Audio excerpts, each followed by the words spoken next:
Todo parte de la idea de entender el universo. ¿Está escuchando bien el audio? Señora, sí se escucha. No, señora. O sea, acaba de hacer stop. Entonces van a colocar mucha atención y toman apunte de todo, de absolutamente todo, para solucionar las dudas que tengan. ¿Ok?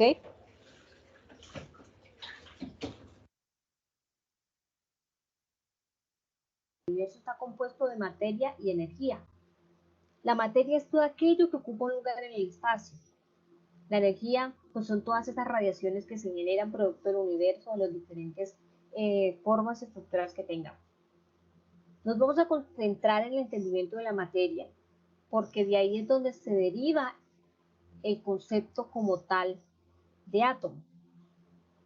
Todo aquello que ocupe un lugar en el espacio, que se pueda tocar, que tenga pues su respectiva masa, está compuesta de átomos, esas partículas que son bases, que son la base de la materia, las partículas propias, únicas de la materia y que a partir de ellas se derivan toda la diversidad de propiedades que podemos observar. El átomo, para recordarles, está compuesto de un núcleo que contiene protones y neutrones y a su alrededor giran una serie de electrones que tienen pues una atracción que se le genera o se genera a partir del núcleo. Por ello pueden girar, no es que estén girando sobre una línea, esto es imaginario, es el movimiento que ellos describen, pero su giro se da gracias a la atracción tan fuerte que genera el núcleo. Esta es considerada la partícula base de la materia, pero esta partícula base se puede dividir en otras partículas más pequeñas, como electrones, protones y neutrones, y a su vez los protones y neutrones se pueden subdividir en otras subpartículas aún más pequeñas. En general, a eso lo llamamos dos tipos de partículas o subpartículas, los leptones y los quarks. Los quarks son los componentes normalmente del núcleo y los leptones son aquellos que componen una partecita de los leptones que hay en la materia que realmente no podemos ver como tal, ¿sí? Entre esos están el electrón. Sin embargo, ustedes ven que hay una serie de subpartículas que nosotros no podemos siquiera llegar a percibir, porque la mayoría de esas subpartículas, la mayoría pues no hacen parte de la materia común que tenemos, o sea, son unos pequeños, forman casi el 90% de todo lo que podemos conocer en cuanto a materia en el universo. Esos quarks y leptones están compuestos, hay de dos tipos, por así decirlo, fermiones y bosones. Los bosones ya hacen parte de otro estudio completamente diferente de los conceptos que tenemos, ¿sí? Incluyendo el fotón, que ya se hace parte más de la energía. Y como tal, en la materia podemos observar los fermiones, y los fermiones se clasifican en tres tipos de generaciones, pero los que componen literalmente digámoslo así, el átomo de la materia común para nosotros son justamente los de la primera generación, que son los up y los down, que conforman los protones y neutrones, y el electrón de primera generación dentro de los fermiones, que hacen parte de los leptones, que conforman pues lo que gira alrededor del núcleo. Entonces, un leptón, que es un fermión de primera generación, ¿sí? Es el electrón y es lo que gira alrededor de mi núcleo. Y lo que compone el núcleo está compuesto de quarks de tipo fermión de primera generación, pero no solo de una subpartícula, sino un protón en la unión de tres subpartículas, como son las de primera, up y down, y el neutrón se compone de up, down y down. Aquí un dato curioso porque resulta que los protones y los neutrones, en todo el descubrimiento que se hizo, se encontró que ellos tienen una gran cantidad de masa comparada con los electrones, que casi son partículas difusas. Pero es justamente porque esta es una de tres partículas. Bueno, si quieren ver más información a partir de este video, ustedes pueden alimentar un poco más esa curiosidad frente a los procesos cuánticos, a las partículas cuánticas y todo ese mundo cuántico que a veces llama mucho la atención, como por ejemplo la materia gris. Ahora nos vamos a centrar en lo que queremos. ¿Qué es la teoría atómica? La teoría atómica pues es justamente eso, una teoría, es decir, la explicación de un fenómeno que en este caso puede cambiar en el transcurso de las investigaciones que se generen de aquí en adelante, pero que se ha establecido que es sólida y que se ha comprobado en algunos aspectos y pues es justamente la que se encarga de entender o explicar el comportamiento de los átomos. Pero esta teoría no ha nacido de un día para otro, ni un ciclo para otro. Esta teoría básicamente lleva casi todo, todo, todo el proceso después de Cristo, desde el siglo cero hasta la actualidad, entendiéndose, y pues surge antes de Cristo con el comportamiento de los filósofos, de entendimiento, las preguntas que se hicieron. Hasta hoy podemos decirlo, por ejemplo, este entendimiento que es muy actual de que está compuesto de los fermiones, de los leptones, pues de los quarks y los leptones que hacen parte de los fermiones de mi primera generación, y esto es una información actual, muy actual del entendimiento del átomo. Entonces esto surge acá en más o menos en el 384 a 322 a.C. con las ideas de Aristóteles, donde pues todo filósofo después de ir una etapa tan neandertal, de construir de piedras, de peleas, de construir armas, viene la idea de los filósofos de entender de qué están hechas las cosas, de qué está hecha el agua, de qué está hecha la arena, y entonces vienen todos a decir que dado que esto era lo que formaba la mayor cantidad de cosas que constituían el planeta, entonces que todo lo que tocaban y hacían estaba hecho de agua, otros dijeron que de aire, otros filósofos de tierra y otros de fuego, pero en general uno dijo que está constituido de agua, aire, tierra y fuego, y todo gracias a las ideas que se formaron a partir de Aristóteles. Sin embargo, pues este pensamiento de que era como lo más pequeño que podía conformar la materia y lo que nos acompaña, fue muy general por parte de las ideas aristotélicas, y aparece una idea un poco más profunda que fue más allá. Miren que no hay mucha diferencia, 460, o sea, durante esa misma época, por así decirlo, aparece Leucipo y su Demócrito y su discípulo Demócrito, Leucipo y su discípulo Demócrito, que trató de entender de qué estaba conformada la materia, y ellos concluyeron que si partían y partían y partían la materia y volvían y la partían, llegaba un punto en donde ya no se podían ver las partículas, y esas partículas tan pequeñas que eran indivisibles, porque ellos decían que llegaban a un punto en donde no podían partirlas ni dividirlas en algo más, ellos las llamaron átomos. Sin embargo, esta idea quedó ahí frustrada, archivada, porque para esta época la influencia aristotélica era extremadamente fuerte, y las ideas de Demócrito y Leucipo quedaron justamente selladas. Miren toda la cantidad de tiempo que tuvo que pasar hasta 1805 para que alguien volviera a retomar el entendimiento de el comportamiento de la materia, o sea, como más o menos, diríamos, 20 siglos, 19 siglos atrás, que se había estudiado como tal el comportamiento del átomo. Pero nace la idea de Dalton de entender de que estaban hechas justamente con la idea de Demócrito y Leucipo, y él saca sus propios postulados. En esta época ya se entendía el concepto de elemento químico, se sabía que eran los compuestos, y todas esas ideas que también estableció Lavoisier, el estudio que empieza por ahí de Mendeleev y todo lo demás, pues permitieron a este científico generar una serie de postulados para poder empezar a entender los átomos. Este postulado es muy parecido al actual, solo unos detallitos cambian, pero son como tal, dan como tal el entendimiento de la idea central de átomos. Decía que toda la materia está constituida por átomos, muy bien, son pequeñas partículas de un elemento que no pueden crearse ni destruirse. ¿Sí?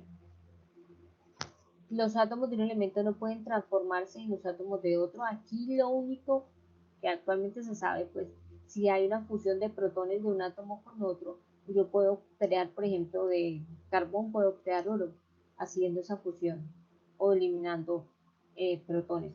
Pero en general la idea era muy centrada porque tan fácilmente no se puede transformar de un elemento a otro.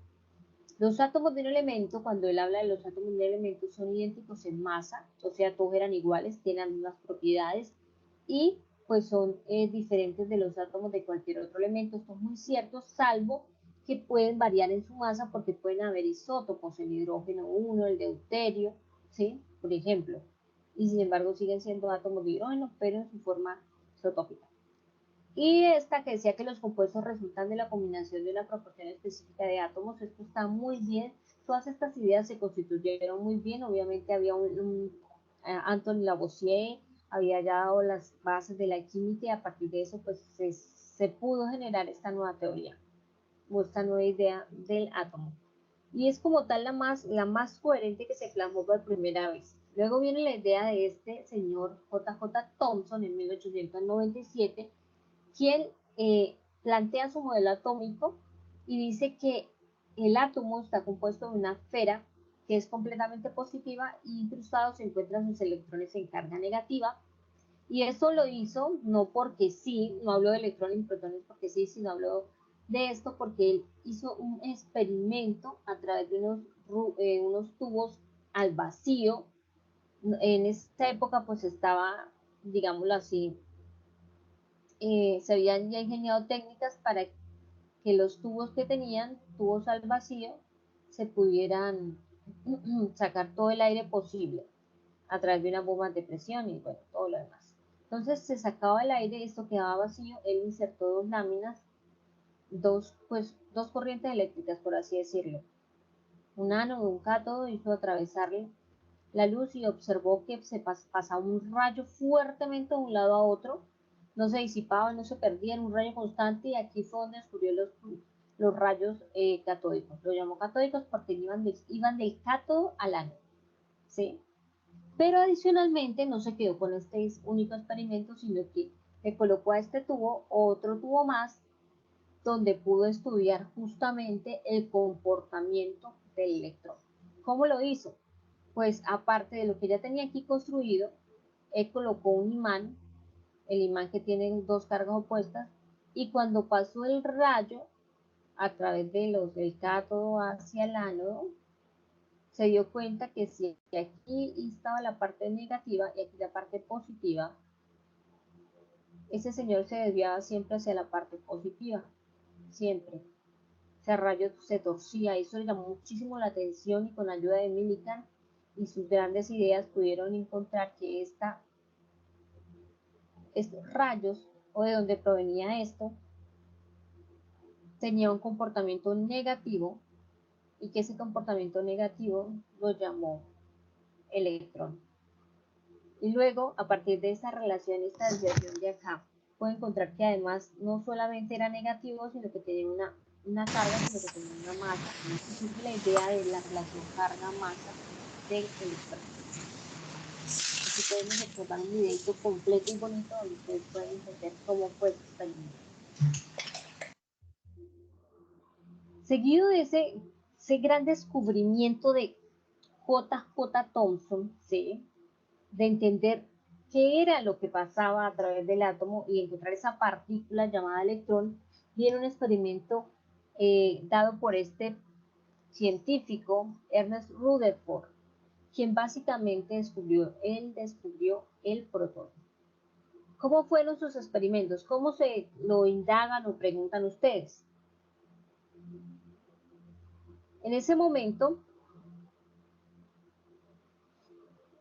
primero que todo, él había descubierto y clasificado algunas emisiones especiales radiactivas, a las que llamaron rayos alfa, rayos beta y rayos gamma. Con esos rayos fue que él trabajó, no con justamente los rayos catódicos, sino con este tipo de rayos. Y a partir de ese descubrimiento y su experimento, pues él pudo generar un nuevo modelo atómico, donde él decía que los electrones ocupaban la mayor parte del volumen del átomo, mientras que la mayoría de la masa estaba concentrada en un núcleo, y esto fue perfecto, esta definición, que estaba cargado positivamente. Sí, miren, aquí está la sustancia radioactiva, aquí está bien el modelito, se están disparando rayos alfa a través de la sustancia y puso una lámina delgadita de oro, y él esperaba pues que al dispararlo todo fuera proporcional y pasara derecho, por así decirlo. Él decía que según su teoría, si aquí estaban los electrones, él debía atravesarlo y pasarlo derecho. Y ese derecho era ver todo esto, 1, 2, 2, todo ese comportamiento que se podía observar acá. Sin embargo, dentro de todo el paso que hubo de esos rayos alfa, hubo unos rayos muy poquitos, particulares, que se desviaban en sentido contrario. Aquí él pudo entender que el átomo no tenía, digámoslo así, los protones dispersos, como decía Thomson, ¿sí? Porque si hubiese sido así, todos los rayos se desviaban, ¿ok? Sino que estaba concentrado en una partecita del átomo, en el centro, y eso hacía que por probabilidad cuando llegaba el rayo, algunos lo alcanzaban a tocar porque eso estaba muy concentrado acá y se desviaban. Entonces pudo generar el primer modelo que se acerca muchísimo a la realidad de nuestro átomo, pero bueno, es mucho más complejo que eso. Y aquí nace, pues, digámoslo así, el tercer modelo atómico como tal, que contribuyó al modelo atómico actual. Aquí está la fuente radiactiva, los rayos, la desviación, y lo que hizo entender principalmente que había, cuando se pasaban esos rayos, se estaba tocando directamente el núcleo y que la mayoría pasaba derecho porque pasaba por los huecos que dejaban los electrones. Aquí vemos otro videito que ustedes pueden trabajar, revisar y pues llenar mucho más su información respecto a este descubrimiento y experimento. Vienen los modelos atómicos actuales que fueron contribuyendo en el proceso. Dentro de esos modelos atómicos nosotros podemos encontrar, por ejemplo, el caso del modelo atómico de Bohr en 1913, ya es un poco más centrado. Él expresó que los electrones podían tener órbitas que se establecían alrededor del núcleo, ¿sí? No solo que giraban y ya, sino que lo hacían a través de órbitas, y que estos señores, estas órbitas, tenían unos espectros que tenían una emisión característica por la energía que salía dentro de las diferencias de energía que se presentaban entre cada órbita. Aquí se incluyeron dos conceptos importantes, o un concepto importante, por así decirlo, que fue el aportado por Albert Einstein, que fue el efecto fotoeléctrico, quien habla que un fotón normalmente es emitido con una energía que se considera la frecuencia, ¿sí? Por una constante que es la constante de Planck. O sea que E, que ahorita lo vamos a ver, es igual a H por F. Y que este comportamiento era el comportamiento justamente de la energía del electrón, que estaba relacionada con la energía y el comportamiento del fotón que había propuesto Albert Einstein. Y aquí vemos cómo aquí está el núcleo, y en el núcleo se describen las diferentes órbitas, y pues justamente cuando usted salta de una órbita a otra, se describe ese fotón que hablaban ellos del efecto, y que ese fotón tenía una energía que se emitía. Y ya con el experimento de Bohr, bueno, con la idea de Bohr, porque fue mucho más matemática, viene la idea aún más matemática del señor Schrödinger, de este gran científico, que generó ya como tal el modelo cuántico. Así como estaba planteado el modelo de Bohr, pues este solo funcionaba para el átomo de hidrógeno. Lo que hizo generar una nueva propuesta, ¿sí? Donde ya no solamente se hablaba de niveles de energía, sino que dentro de cada nivel existían una serie de subniveles de energía que ya nos podía dejar entender un poquito más el átomo. Entonces vamos a tratar de entender esas bases, porque para entender el modelo de Schrödinger en realidad hay que entender todas esas propiedades que se describen y esa clasificación de esos niveles de energía que se dan dentro del comportamiento de los electrones que giran alrededor de mi núcleo. No vamos a tocar tanto el núcleo, ese está estático, ya sabemos de qué está hecho, pero sí vamos a entender cómo es que se comportan los que permiten hacer los enlaces, que son los electrones que forman las sustancias. Y dentro de esto empieza el modelo de Heisenberg en 1927, que le da otras contribuciones al modelo de Schrödinger, y él anuncia un planteamiento adicional que dice que es imposible determinar simultáneamente con precisión absoluta la posición y la velocidad de una partícula tan pequeña como el electrón. Es decir, dentro del átomo el electrón está escribiendo un movimiento y es casi imposible decir, ay, aquí está el electrón, porque él encontró un movimiento está ocupando una posición. Es decir, no puedo determinar a la vez. Si quiero saber a qué velocidad va el electrón, no puedo determinar en dónde está. Si ya sé dónde está, tendría que pararlo y no sé a qué velocidad va. Y aparece el principio de incertidumbre de Heisenberg, que es justamente ese, que no sé si sé el movimiento, no sé la posición, si sé la posición, no sé el movimiento de mi electrón. Y pues aquí están todos los procesos de los, pasando por Dalton, Thomson, Rutherford, Bohr y finalmente el modelo de Schrödinger que se dibuja aquí como un subnivel de energía. Vamos a ver qué es eso y por qué. De todo esto, les decía yo aquí un momentico, me devuelvo. Desde la idea de Schrödinger aparece el modelo cuántico y como tal la idea de la mecánica cuántica.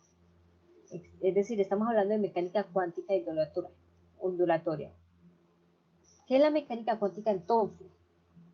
Es una parte de la física, que es, la mecánica como tal es una parte de la física que estudia el movimiento de las partículas.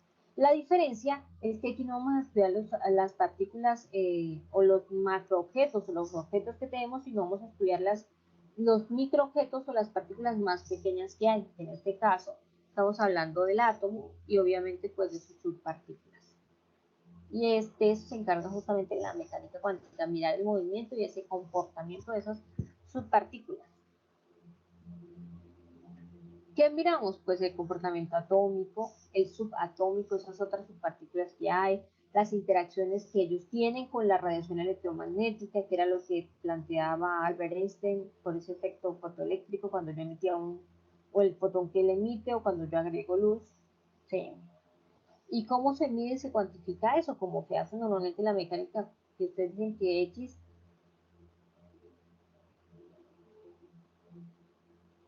es igual a ¿qué? El espacio es igual a la velocidad por el tiempo.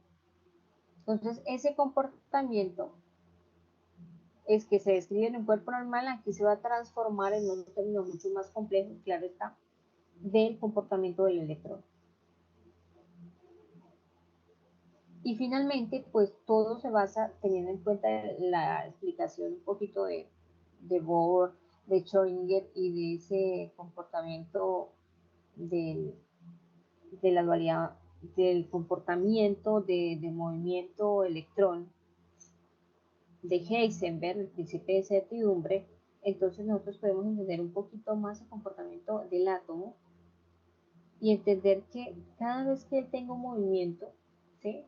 Cada vez que me vaya alejando del núcleo, los orbitales van a tener mayor energía. Cada vez que haya un salto del electrón por ganancia o pérdida de electrones, se va a generar un fotón y que eso va a generar un comportamiento excitado. Y que eso no se va a dar porque sí que libere energía yo, sino que cada vez que voy de un nivel a otro, voy a dejar un número discreto es que tiene un valor completo, por así decirlo, va a generar un número discreto llamado paquetes o cuantos de energía. Cuando salto de aquí para allá, yo voy a liberar una energía, esa energía ya está en paquetes, en un valor establecido, y aquí allá hay otro valor establecido, y así según el movimiento que yo vaya haciendo. De todo esto, pues es la idea de la mecánica cuántica, entender el átomo y su comportamiento en cuanto a su energía, a la radiación que genere, al comportamiento del giro de los átomos, a la velocidad. Para eso nacen otra serie de ideas y bases, como es la idea de la constante de Planck, que nace realmente con el efecto fotoeléctrico, ¿sí? Que yo les decía que la energía es igual a la constante de Planck por la frecuencia, F o V, que es frecuencia, ¿sí? ¿Qué es la constante de Planck? La constante de Planck es una constante física cuyo papel es pues se desarrolló en la física y se debe gracias al alemán Max Planck. ¿Sí? Se considera como el cuanto elemental de acción. Cuando les decía que había unos paquetes de energía que se emitían de un nivel de energía a otro dentro del átomo, esos paquetes se dan a través de esta relación constante de Planck-frecuencia. Sí. Y es una constante de proporcionalidad entre la energía de un fotón y la frecuencia de su onda electromagnética. Es decir, cada vez que se describe un movimiento o una pérdida, se va a generar un fotón, que es la energía. Y esa energía justamente va a describir el comportamiento de una onda. Y por eso hablan de su onda electromagnética asociada.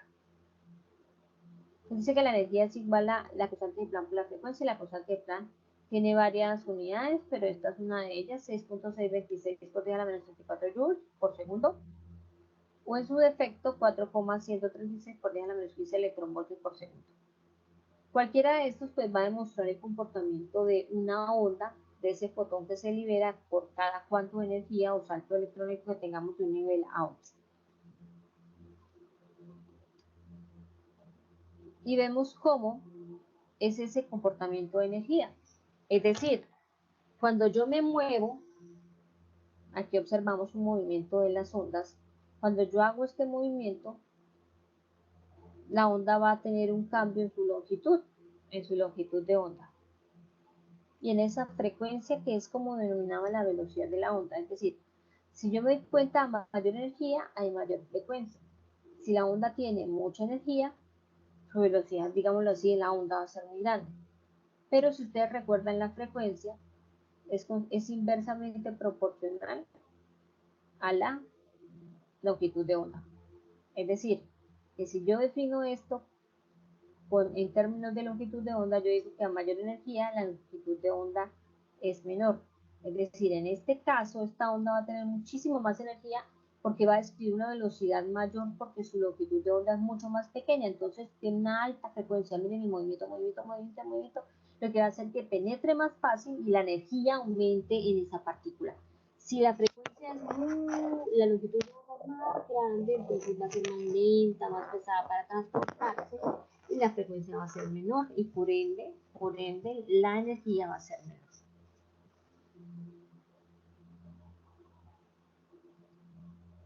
Entonces aquí ya era lo que estábamos planteando. Vamos a mirar este ejercicio recordando que es igual a H por C sobre lambda o es igual a H por la frecuencia. Podemos llamarlo así. Entonces el ejercicio dice, ¿cuántos fotones contienen un haz de luz amarilla que tiene una longitud de onda de 589 nanómetros? Bueno, me dicen si hasta el momento todo claro o tienen alguna duda.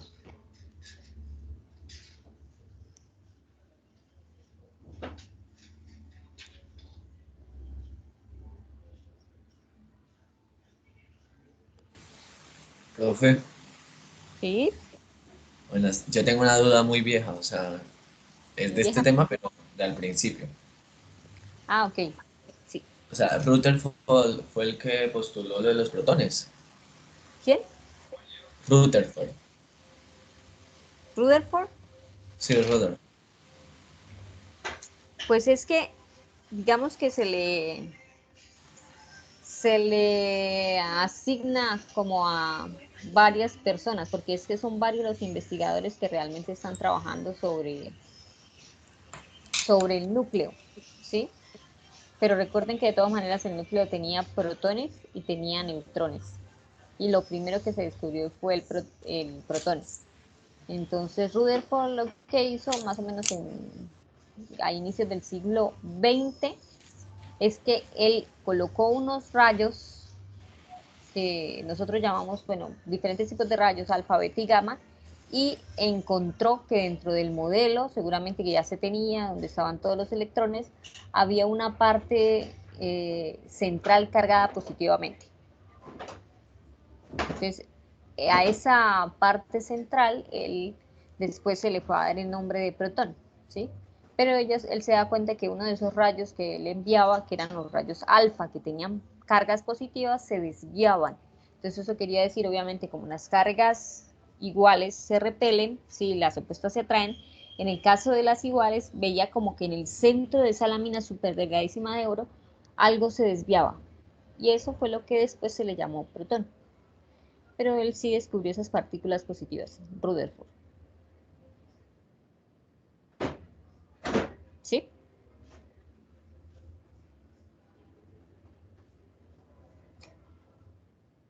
¿Están escuchando?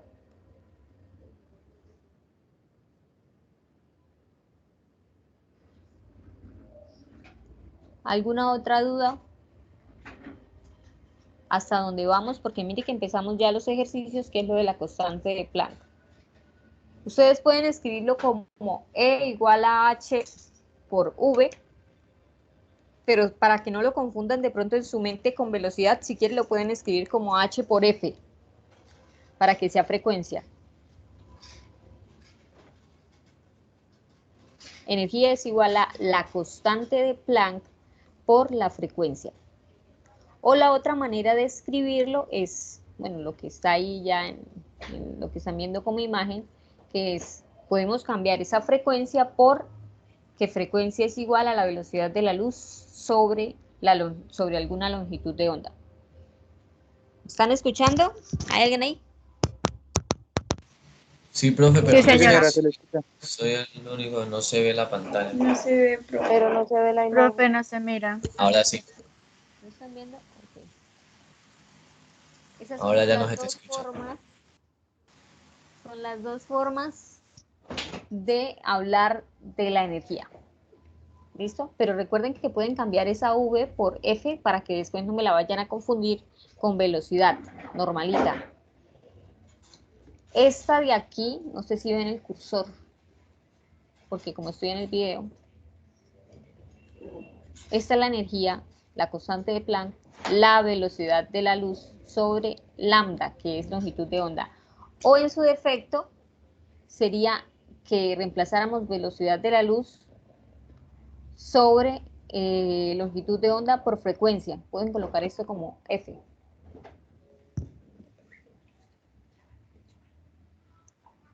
Profe, que se está escribiendo, no vemos nada. No, pero que están viendo, ¿no están viendo la pantalla? Yo veo que tiene aquí el cuadrito rojo. ¿Están viendo la pantalla o no?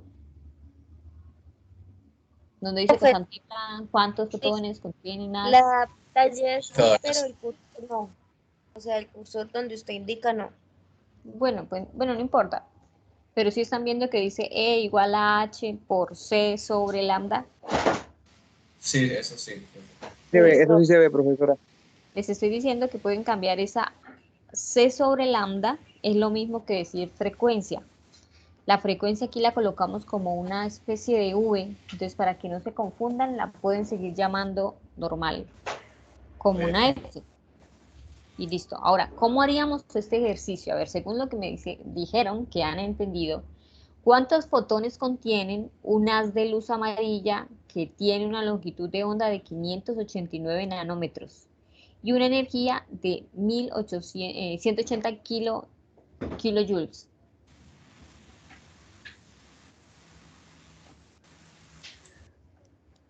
Primero hay que convertir nanómetros a metros. ¿Por qué? Muy bien. ¿Por qué hay que convertir nanómetros a metros?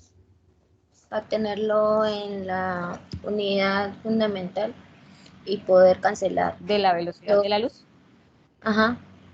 Para poderlo tener en la unidad de la velocidad de la luz. ¿Cuánto es la velocidad de la luz según lo que vimos atrás? Yo se las di por ahí en un parcial.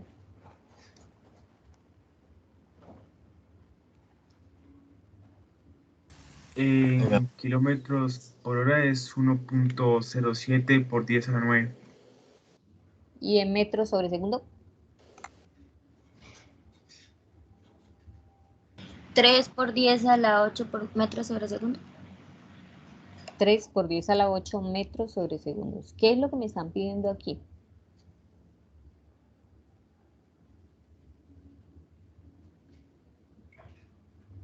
Metros y joules. Los kilojoules también hay que pasarlos a joules. Sí. Entonces vamos a ver qué es lo que se hace. ¿Listo? Retrocedo 2 segundos. Aquí tienen los valores por si lo necesitan. También están los valores en joules. Por ende, la energía va a ser menos.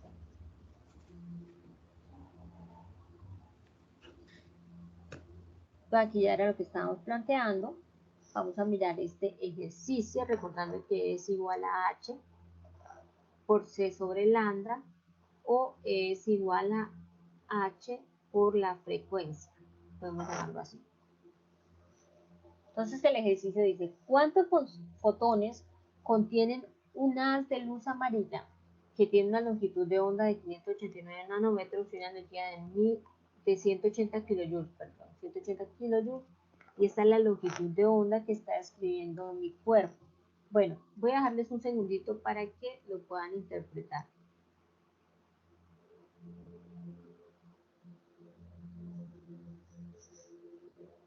¿Listo? Entonces, ¿yo qué quiero hacer acá? Les dejé este espacio para ver si lo analizan un poquito.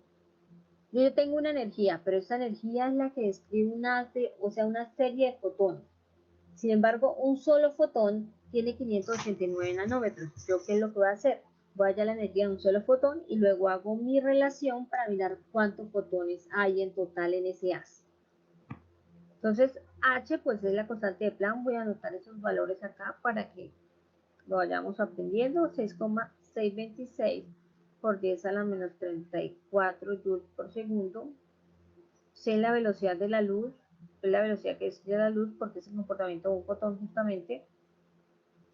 3,8 metros por segundo. Y lambda es el valor que me dan, que son 589 nanómetros. Y lo voy a convertir en metros para que me queden en las mismas unidades y pueda haber cancelación de términos. Me queda 5,89 o 5,89 por 10 a la menos ¿qué? Menos 7 metros. Ahora sí aplico la energía. La energía es igual a la constante de Planck, 6,626 por 10 a la menos 34 joules por segundo, por la velocidad de la luz, que es 3 por 10 a la 8 metros por segundo por segundo, ahí ya se va, dividido entre 5,89 por 10 a la menos 7 metros, metro se va aquí con metro, me queda en términos de joules, que es el término de energía. Me dice que la energía de un fotón, hago la aclaración porque esta longitud es de un solo fotón, es de 3, después de hacer mi operación, 375 por 10 a la menos 19 joules. ¿Sí? Eso es de un fotón. Y la energía total es 180 o 1,80 por 10 kilos es a la 3 y corridos unidades, entonces a la 5. Así para reducir el trabajo. Joules, para transformar en términos de joules que ya lo deben manejar. Entonces, la cantidad de fotones que hay es igual a 1,8 por 10 a la 5 joules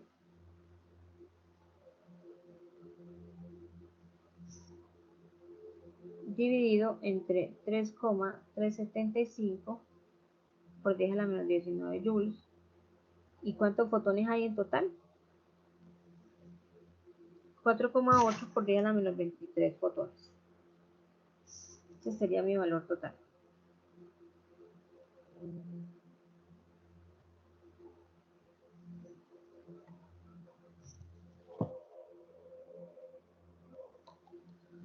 Entonces tenemos 4,8 por 10 a la 23, una cantidad grandísima de fotones. Joule con Joule, esto solo me da una relación de la cantidad de fotones. Te repito,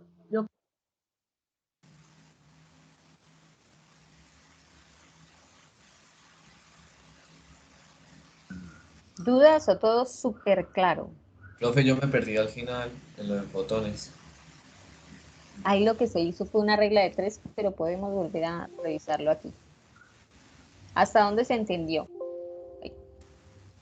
Pues yo hasta donde dio la energía, o sea, la energía de un fotón hasta ahí. ¿Todos o solamente él? O sea, hasta ahí entendí cuando Sí, dio el resultado de la energía de un fotón. sí, listo, Juan Diego, ya le explicamos. Pero los demás entendieron hasta dónde dio la energía. Ya 100% entendido, por eso no dice nada. No, profe, yo no entendí. ¿Están viendo la pantalla ahora? Sí, sí. ¿Están viendo Sí, mi señora. pantalla? Dice, ¿cuántos fotones contiene un haz de luz amarilla? ¿Sí? Que tiene una longitud de onda de 589 nanómetros. Aquí le están diciendo prácticamente que esto hace referencia, que era lo que decía, que yo decía en el video, que vamos a calcular la energía normal, como la aprendimos para la constante de Planck, que energía es igual, como me están dando longitud de onda, pues simplemente lo coloco como la constante de Planck por la velocidad de la luz sobre la longitud de onda. ¿Hasta ahí es claro por qué tenemos que usar esta ecuación?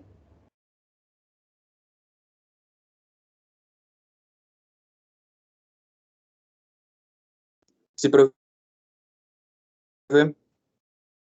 Listo. Entonces vamos a calcular la energía de un fotón. ¿Listo?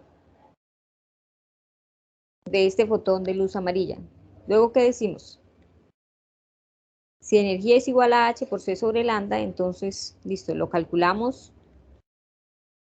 ¿Cuánto es que vale h? 6,626 6,626. deja la menos 34 joules por segundo. Muy bien.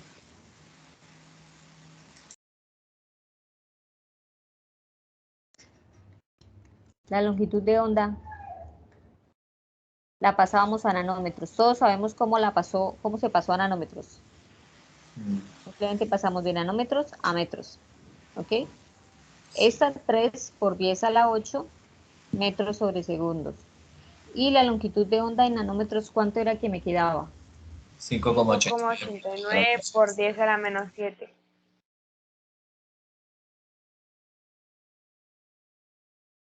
Eso serían metros, así cancelo metros, segundos con segundos. La energía daba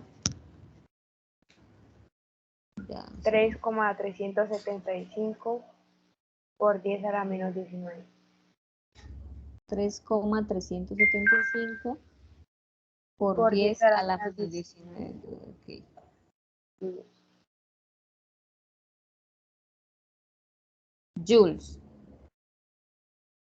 Hasta aquí, ¿sí queda claro? ¿Cómo lo calculamos? De mi parte, sí. Y la persona que me dijo que todavía no lo tenía claro, ¿queda claro lo Sí, que se hizo profe. ahí? Profe, a mí no me da en la Listo. calculadora eso. No sé si es que... Bueno, probémoslo a ver. Ya ustedes saben que yo puedo tener errores en todas partes. 6.626 exponente a la menos 34, ¿no?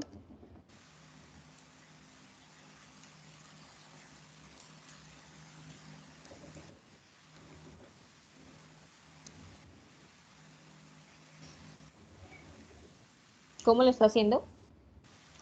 Multiplico los dos primeros y luego lo divido por 5,89 por 10 a la menos 7.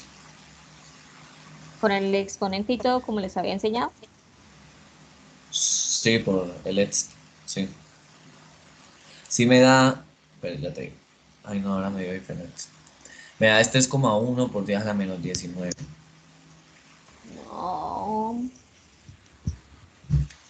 Oh, coloque bien los datos. Profe, a mí me da 3,374 por 10 a la menos 19. Sí, 3.3748726 por 10 a la menos Sí, 19, ¿verdad? Pero si es... Se sí, multiplican los dos y luego se divide en el otro. ¿Sí es Sí, así? sí, así mismo. yo creo que el problema de Sí, pronto así. está en el momento que estás colocando el exponente en la calculadora. Recuerden como les enseñé, yo no les abrí a ustedes la cámara y les expliqué y todo. Sí, es que mi calculadora... Inténtelo hacer otra vez, a ver. Ya, por fin me dio. Listo. Listo, profe, ya. Bien, ahora, ¿qué va a pasar? Resulta que ustedes les están diciendo que cuántos fotones hay en esta cantidad de energía, en esta, 180 kilojoules. La energía que calcularon para la luz amarilla solamente era de un fotón. Entonces van a hacer como una regla de 3. Van a decir que en 3, bueno, 3.375 por 10 a la menos 19 joules corresponden prácticamente un fotón. Entonces la pregunta sería, ¿en cuántos fotones hay en los 180 kilojoules? Que como estaba en el video, pero pues no sé si les quedó claro cómo transformamos estos 180 kilojoules. En el 180 kilojoules Como ustedes ya saben eso, a ciegas hacen esas conversiones. Ustedes saben que 1 kilojoules tiene 10 a la 3 joules. Cancelo kilojoules, quedó 180 por 10 a la 3 joules, pero para notación científica nos quedaría mejor colocar 1,8 o 1,80 por 10 a la 5. ¿Eso está claro? ¿Esta conversión? Sí, señora. Bien. Entonces, con esto decimos, si en 3.375 por 10 a la menos 19 joules hay un fotón, ¿cuántos fotones hay en 1,8 por 10 a la 5 joules? Pues esto es pues una regla de 3. Entonces quedaría que hay este por este dividido entre este, entonces sería 1,8 por 10 a la 5, por eso es que ahí aparece como 1,8 por 10 a la 5 dividido entre 3,375 por 10 a la menos 19 joules, ese es el número de fotones, por un fotón. En unidades se cancelan los joules, quedan fotones, lo que quiere decir es que esto me da, tomamos el 1.8 exponente a la 5 y lo dividimos simplemente en 3.375 por 10 a la menos 19, y esto le da 5,3, en otras palabras, si queremos hacerlo con una décima, un decimal, por 10 a la 23, ojo, cancelamos joules, quedarían fotones. ¿Está bien? Juan Diego creo que era el que me estaba preguntando que de dónde salía. Sí, profe, ahora sí, súper claro. Listo. Entonces, de esto tengo un taller que vamos a hacer, que lo vamos a hacer para, obviamente, hacer más ejercicios. De aquí, debido al tema, pues toca como tocar un ejercicio por tema. Ya, ¿continúo o alguien tiene dudas?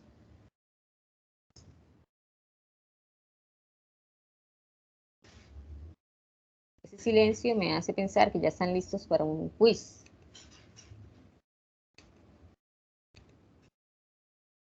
Profe, ¿podría Terminado el tema, listo. con otro ejemplo diferente? ¿Con otro objeto? Sí, con otro ejemplo, porque a veces pasa que yo ensayo, por ejemplo, un ejercicio, pero en el momento del examen usted me hace otro ejercicio similar y me enredo. Entonces me gustaría que hiciera, o sea, con otro ejercicio para ver cómo practicar. Pues yo tengo un taller donde hay varios ejercicios y ahí es donde yo quiero que ustedes practiquen y todas las dudas que tengan las vamos resolviendo durante la semana. Entonces, tan pronto termine, me toca hacerlo así porque me queda, digamos, 1 hora para poder terminar todo el tema. Pero yo les tengo muchos ejercicios en los que pueden practicar, pero de todos los tipos, de un taller en los que pueden practicar. ¿Listo? Si quieren podemos hacer el taller evaluable o sencillamente solo se hace para que ustedes practiquen. Pero hasta el momento, es decir, creo que no están tan perdidos. Vamos a ver. Vamos a continuar porque, como ustedes ven, el tema en general y con todas las pausas que voy a hacer, me voy a pasar de la hora. ¿Listo? ¿Seguimos? Ok. Me voy a pasar desde las 6. Continuamos acá. Mirar, ¿qué energía describe un solo fotón? Y luego miré con la energía total que me dieron cuántos fotones hay. Haciendo la división del número al total dividido entre uno solo para mirar cuántos fotones hay en total. Y listo. La otra relación que nace de acá es el comportamiento de la ecuación de De Broglie. Es decir, hemos entendido un poquito el efecto fotoeléctrico, que fue el primero que planteó Albert Einstein. Entendimos el comportamiento de, digamos, de la posición del electrón, que si sabemos su velocidad, no sabemos su posición, y entonces eso nos ayuda a entender un poco más el comportamiento del átomo. La constante de Planck, que nos lleva a entender el comportamiento de onda de ese fotón que se describe cuando se se desprenden los electrones y liberan su fotón de energía. Ellos cada vez que se desprenden liberan energía, pero esa energía no la liberan a grandes cantidades, sino lo hacen en paquetes reservados y se calculan a través de esa fórmula. Y la ecuación de de Broglie como tal, que es uno de los otros aportes que se hace al final, que es el comportamiento o la dualidad onda-partícula que tiene el electrón. Aquí lo vemos bien bonito, ¿sí? Como el electrón tiene justamente un comportamiento de materia, pero a su vez tiene un comportamiento de onda. Y eso lo vemos cuando él tiene una masa definida y cuando hace un salto, él libera una energía en forma de fotón y ese fotón tiene un comportamiento de onda, que era lo que veíamos en los paquetes de energía. Y sacamos la fórmula H, C sobre lambda. Entonces, bueno, todo ese comportamiento de la dualidad onda-partícula, pues nace con la ecuación de de Broglie, que habla de la longitud de onda es igual a la constante de Planck, porque es justamente decía que era una relación de ese comportamiento de la onda, ¿sí? Dividido entre el momento, y el momento se describe en la mecánica como la masa por la velocidad, es decir, llevo una velocidad, llevo una masa, ese comportamiento mecánico, y aquí justamente veo el comportamiento de onda que se describe a través de esos paquetes de energía que se hacen con esa constante de Planck. Veamos el ejercicio, entonces recordemos, lambda es igual a h, lambda es igual a h, la constante de Planck sobre el momento, que es masa por velocidad. O sea, ¿a qué velocidad, esto no es frecuencia, esto es velocidad? ¿A qué velocidad debe acelerarse un haz de protones para poseer una longitud de onda de Broglie de 20 picómetros? ¿Listo? ¿A qué velocidad debe acelerarse? Entonces, ¿cómo haría mi ejercicio?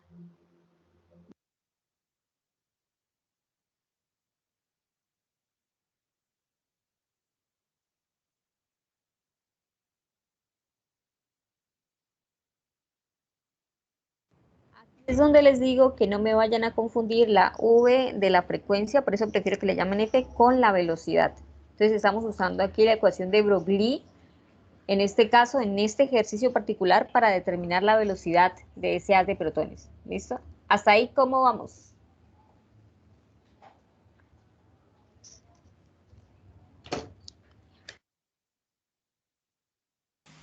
Bien, profe. Entonces vamos a prestar atención.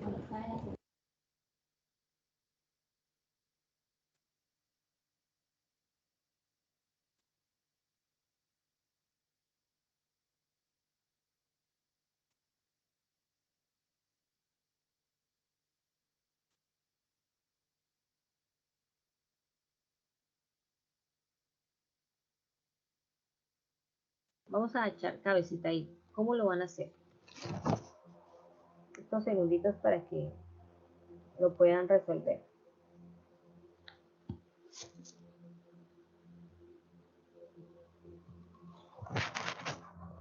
Perdón. ¿Listo? Entonces, aquí, ¿qué podemos decir? Primero, ¿de qué partícula estamos hablando? Miren que no solamente estamos hablando de la partícula que corresponde al electrón. En este caso estamos sacando un protón. El protón tiene su masa respectiva. Entonces, yo sé que la masa del protón es 1,67 por 10 a la menos 27 kilogramos, en términos de kilogramos. Es obviamente una masa muy pequeña al lado de las estructuras macroscópicas. Sé que la velocidad es 20 picómetros. La longitud de onda, perdón, es 20 picómetros. A ver si puedo borrar aquí. Lambda es 20 picómetros. Que la velocidad justamente es la que me están preguntando. Y pues H, ustedes ya la conocen, que la constante de Planck, que la hemos hablado en ese momento, 6.6 por 10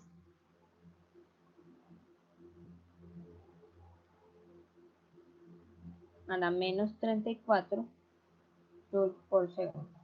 Entonces lo que voy a hacer es despejar a B, paso allá, me queda que la velocidad es igual a H sobre la masa por la longitud de onda. Voy a pasar estos picómetros a metros. un picómetro, ¿cuánto vale? Un picómetro entonces vale 10 a la menos 12 metros. Ya tengo aquí el valor. Me queda 2 por 10 a la menos 11 en general metros, corriéndole la comita. Esto ya está en joule por segundo. Aquí está en kilogramos, lo voy a dejar en términos de kilogramos. Y lo que voy a hacer es reemplazar la velocidad. ¿Sí? Digo que la velocidad es igual a h, o sea, 6,634. Bueno, por 10 a la menos 34 joules por segundo sobre 1,67 por 10 a la menos 27 kilogramos por 2 por 10 a la menos 11 metros. Que la velocidad es igual entonces a. Ok, entonces ustedes se van a preguntar, bueno, aquí en términos de número, eso nos da exactamente, que haciendo los cálculos, 1,99 por 10 a la 4 metros sobre segundo. Pero ¿de dónde salieron estas unidades? ¿Recuerdan cuánto vale un joule?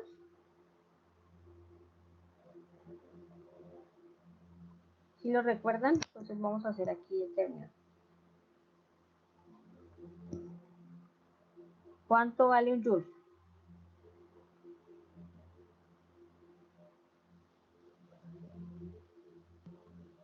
El vale. Voy a sacarlos aquí al ladito. Kilogramo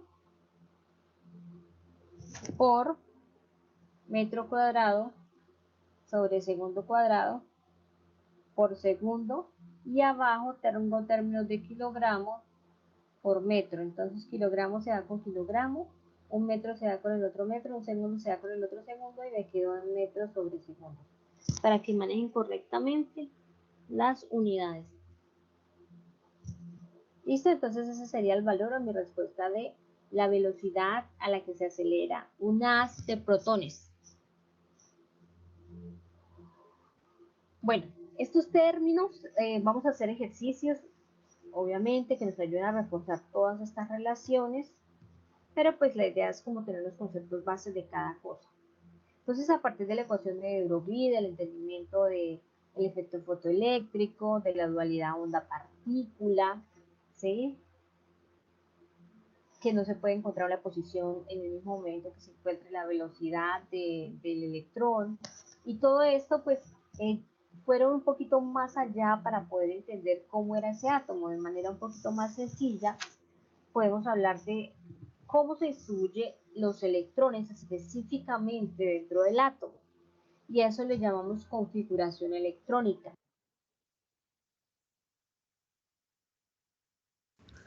El ejercicio usando la ecuación de Broglie quedó claro. Profe, yo tengo una pregunta. Sí. En la constante H, la constante de Planck, ¿se puede redondear? O sea, ¿se puede aproximar? Sí, claro que sí. Porque ahí Pero pues no quedó tanto. 6. No, porque pues ahí aparece como, la dan como 6,63. Entonces Sí, me sí. imagino que fue que la aproximaron, ¿no? Sí. Del 6 al 2. Ok. ¿Alguna otra pregunta? Antes de pasar a la configuración electrónica, lo que les digo, ejercicio es lo que les tengo para que practiquen. Profe, ¿a quién le preguntaba si estaba en grabación? ¿Cómo dicen? ¿A quién le preguntaba si estaba en la grabación? Que si estaba en la grabación.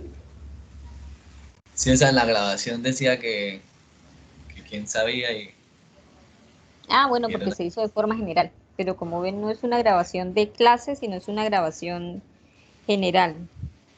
Ah, pensé que era de clase. O sea, no es de una clase, porque si no escucharían la voz de ustedes, como por ejemplo puede pasar aquí. Es una grabación general hecha en PowerPoint, normal. Y hablaba conmigo misma, para mí misma y para mis futuros estudiantes. Continuamos. Ojo con la configuración electrónica, no nos falta ese tema y nos falta los números cuánticos que tienen que ver obviamente con los orbitales, con el último principio de lo que se entiende como átomo. Ustedes esto sí lo deben manejar, es un término común. La configuración electrónica se define como la distribución de los electrones dentro del átomo. Y hay una serie de principios que a él también regulan esa configuración ya un poquito más, de forma más macroscópica, sin verlo tanto como ese comportamiento de paquete energético, que era lo que hacíamos anteriormente, sino aquí ya cómo se distribuye el átomo. Entonces aparecen tres principios: el principio de constitución de Aufbau, el principio de exclusión de Pauling, el de máxima multiplicidad o la regla de Hund, mejor dicho. Aufbau, Pauling y Hund. Entonces vamos a entender un poquito estos principios. ¿Qué dice Aufbau? Dice que los electrones irán ocupando los niveles de energía de más baja energía en forma creciente. ¿Sí? Los electrones se van ocupando de acá hasta los niveles de energía. Esto que tienen acá es el llamado diagrama de Moller. El diagrama de Moller justamente muestra como una escalerita, ¿sí?, de cómo se distribuyen los electrones dentro del núcleo, dentro del átomo, perdón, guiados por el núcleo. Y aquí vemos cómo los electrones que vamos ocupando en cada nivel de energía se van haciendo justamente en orden creciente, de menor a mayor energía, nunca al revés. Entonces, ¿cómo dibujar este diagrama de constitución de energía? Bueno, antes de continuar, aunque ahorita lo vamos a decir, el diagrama muestra esto. Nosotros tenemos los niveles de energía, los vamos a pintar con esta letra: 1, 2, 3, 4, 5, 6 y 7. Son 7 niveles de energía que componen justamente los niveles de la tabla periódica. Y acompañado de él siempre va a estar un subnivel de energía, S, en este caso. Y luego comienza otro nivel, subnivel, que es P. Y luego otro que es D. Y luego otro que es F. Y a partir de él se hace el recorrido en el diagrama. Ahora lo revisaremos, pero la idea es poder entender eso que está ahí pintado. Y justamente dice esta regla de principio de constitución que los electrones serán ocuparán los niveles de más baja energía en forma creciente, de más baja a mayor energía. El otro principio es el principio de multiplicidad o la regla de Hund, quien dice que cuando se vayan a llenar los electrones dentro del nivel, por favor se deberá tener en cuenta que en lo posible va a existir el mayor número de electrones separados que exista. Entonces, cada rayita de estos va a representar un subnivel de energía. Subnivel. Y cuando se vaya a llenar los electrones, lo va a hacer por niveles, por así decirlo, específicamente por subniveles de energía. Lo voy llenando, digamos, este es el subnivel S y este es el subnivel P. Y P se divide en 3, aunque eso lo vamos revisando ahora poco a poco. Entonces dice que si usted tiene, por ejemplo, 4 electrones para llenar acá, en estos dos señores, usted tiene que llenar el subnivel 1, luego le doy la vuelta porque ese solamente tenía un espacio, el subnivel P tiene 3, entonces el siguiente lo pondría así. Si fueran 6, por ejemplo, el siguiente sería de esta manera, y el siguiente de esta manera, y nunca voy llenando esto por aparte. Lo haría si los subniveles son diferentes, pero cuando el subnivel es el mismo, debo llenar todo en una misma posición y luego le doy sentido contrario. Estas flechitas con la cabeza de esta manera representan los electrones y este es el llenado electrónico. Entonces esta sería una forma correcta de llenarlo, porque aquí es un subnivel, este es otro subnivel y este es otro subnivel. Pero este cuando lo vaya a llenar, como solo me quedan 2 electrones, lo voy a hacer en la misma posición y no voy a llenar este acá porque estaría incorrecto. Lo hago primero en una posición y luego si me alcanza le doy la posición contraria a mi electrón. Y el principio de exclusión de Pauling dice que no puede haber 2 electrones con los mismos números cuánticos. Es decir, que cuando yo vaya a llenar, aquí, bueno, digamos que esto está así, ¿no? Para que no vayan a decir que se está incumpliendo la regla de Hund.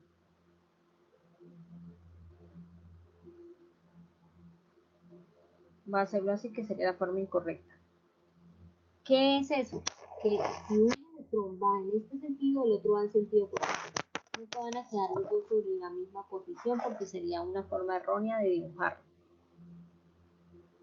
Y entonces ya nace este diagrama, el diagrama de Moller o el diagrama de la configuración electrónica, que muestra la distribución de los electrones. Aquí observamos los niveles de energía, 1, 2, 3, 4, 5, 6, 7, y cada uno de esos niveles contiene además unos subniveles. El 1 contiene solo a S, el 2 contiene a S y también contiene a P, el 3 contiene a S, P y D, el 4 contiene a S, P, D y F, el 5 a S, P, D, F, el 6 contiene a S, P y D, el 7 contiene a S y P, y ese es el comportamiento como se distribuyen los niveles de energía. Y cada uno de estos subniveles contiene los electrones, que son los que se van a distribuir.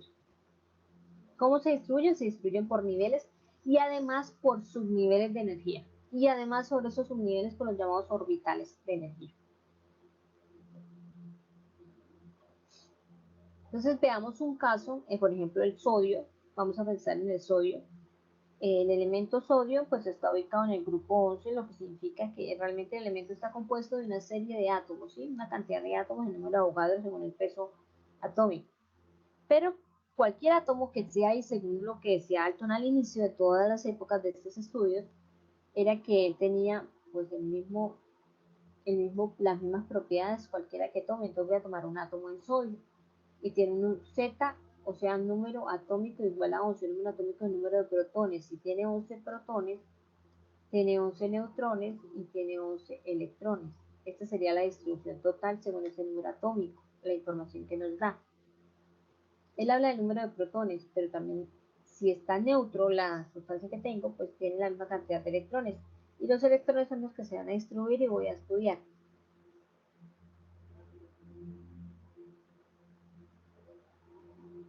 La idea es entonces hacer la configuración electrónica para justamente esos 11 electrones. Entonces empieza así, 1s2, 2s2, miren el movimiento que voy haciendo aquí en la flecha, que es lo importante.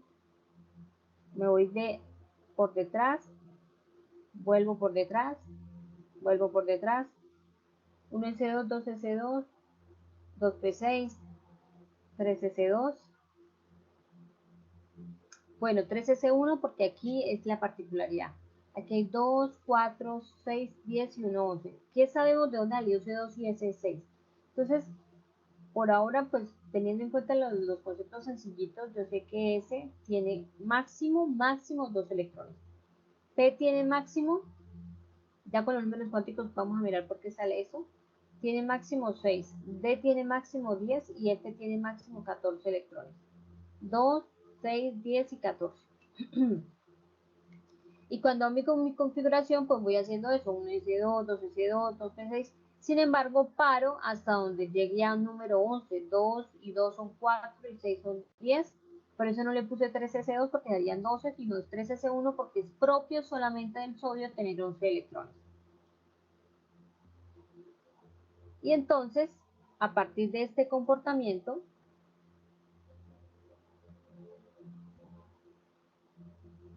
yo puedo entender cómo se distribuyen los electrones en el átomo.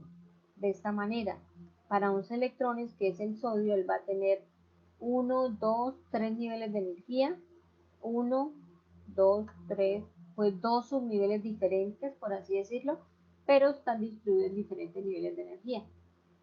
Además de esto, dentro de la configuración electrónica, yo puedo mirar el número de electrones que hay en el átomo.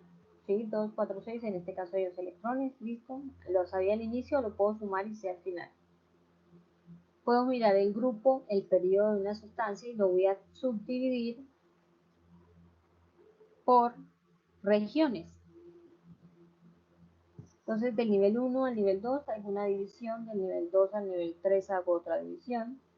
Miren, cuando salte de un nivel a otro, cuando hay un cambio de un nivel menor a uno mayor, ahí hago una rayita, que hay una división de un menor a un mayor, pero en ese orden creciente, de 1 a 2, de 2 a 3, luego cuando me encuentre de 3 a 4, ahí lo parto y así voy haciendo mi proceso. Entonces, pues yo tomo los últimos electrones de este nivel de energía y voy a tener en cuenta unas reglas que dice que si caen en el nivel S o P, se consideran de grupo A, si caen en el nivel D o F, se consideran de grupo B, pero pues los que están dentro del F con un comportamiento especial, que lo vamos a ver ahora, es del grupo de los lantánidos y si no, de los actínidos. O sea, básicamente periodo 6F, lantánidos, 7F, actínidos. En este caso estamos en la versión más sencillita de todas y con eso yo puedo determinar grupo y periodo para ubicarlo en la tabla periódica. Dentro del periodo podemos encontrar que este señor hace parte del periodo 3. Dentro del grupo decimos que él hace parte del grupo 1, es una forma de escribirlo, es la forma actual de la tabla periódica, o del grupo 1A, y sé que es del 1A porque está terminado en S. Y 1 porque no hay más, porque terminó con un electrón. Y esta característica es lo que hace que él esté ubicado dentro de la tabla periódica en el grupo 1, periodo 3. Si van y buscan en la tabla periódica y encuentran grupo 1, periodo 3, encuentran el sodio justamente. Esta es una forma de determinar la posición también dentro de esas propiedades periódicas. Vamos a revisar entonces otros ejercicios que nos ayuden a entender los diferentes comportamientos de esta distribución o configuración electrónica.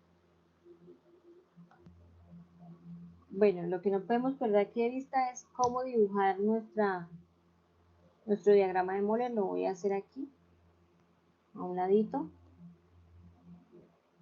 1S, 2S, 3S, 4S, 5S, 6S, 7S.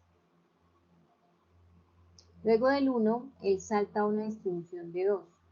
2P, ¿que por qué? Esto lo vamos a entender ahorita que veamos el concepto de números cuánticos. 3P, 4P, 5P, 6P, 7P. Luego viene 3D, 4D, 5D, 6D y 7D.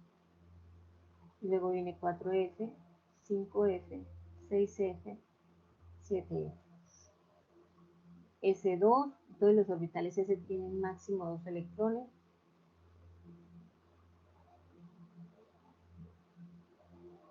Los P tienen máximo 6. Los de 10. Los F14. Y el movimiento, a ver si lo pongo con otro color, de las flechas van así en diagonal. Atravieso por 1, luego atravieso a 2, luego a 3S2 y 2P6, luego vuelvo a atravesar estos, luego este y estos 3 junticos, luego estos 3, perdón, luego si estos 4,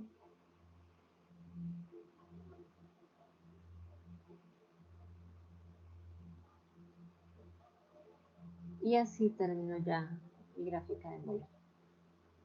Entonces vamos a mirar la configuración justamente de alguno de estos. Por ejemplo, veamos Z igual a, por ejemplo, 26.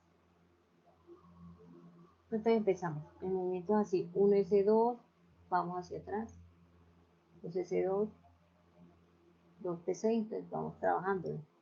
1S2, 2S2, 2P6, 3S2, 3P6, 4S2, 3 de 10, vamos a ver cuánto hay aquí. Aquí hay 10, aquí hay 20 y dijimos que era 26, ¿no? Entonces sería finalmente 3 de 6. Después de 4S2, vamos hacia atrás, 3 de 6. Miremos a ver, 10 y 10 son 20 y 6, 26. Listo, hasta ahí ya pintamos la configuración como tal de Z igual a 26. Voy a subdividir por niveles, como les decía, cuando salte de un nivel mayor a otro, de un menor a otro mayor, ahí hago mi raya de 1 a 2, 2, 2, de 2 a 3, listo, corto, 3, 3, de 3 a 4, corto. Y aquí ya terminan estos dos últimos, se quedaron dentro de los llamados, del espacio de los electrones de valencia, son los electrones de valencia. Y son los que me van a ayudar a hacer los enlaces químicos, las relaciones, esta partecita, por eso es la de más interés dentro del estudio. Son los que están más lejos del núcleo, los que van a tener mayor tendencia a salir, a que se los roben o a robar, entonces, electrones, entonces, esta tendencia son justamente los electrones de valencia.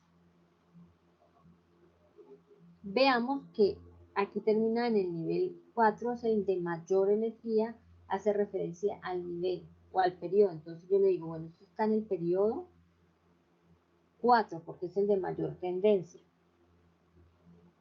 Y el grupo lo voy a determinar sumando los exponentes. Como son 2, en este caso sumo los exponentes, 6 y 2, 8. Está entonces esta molécula, este átomo, este elemento está ubicado dentro de la tabla periódica en el periodo 4, grupo 8. Por favor vayan a la tabla periódica, lo ubican, se van a dar cuenta que específicamente es el hierro. Este señor es el hierro. Esta es la versión actual de la tabla, y en la versión un poco antigua que ustedes vean que entre A y B, la clasificación, S y D, como él tiene mayor nivel, entonces sería el grupo 8, 8B, específicamente. Bueno, dentro de la clasificación. Esta era una clasificación especial, pero bueno, nos podemos quedar con la actual de la tabla periódica, que es la que más nos interesa, que es el grupo 8 de la suma de los dos exponentes. Perfecto, vamos a hacer otro, a ver.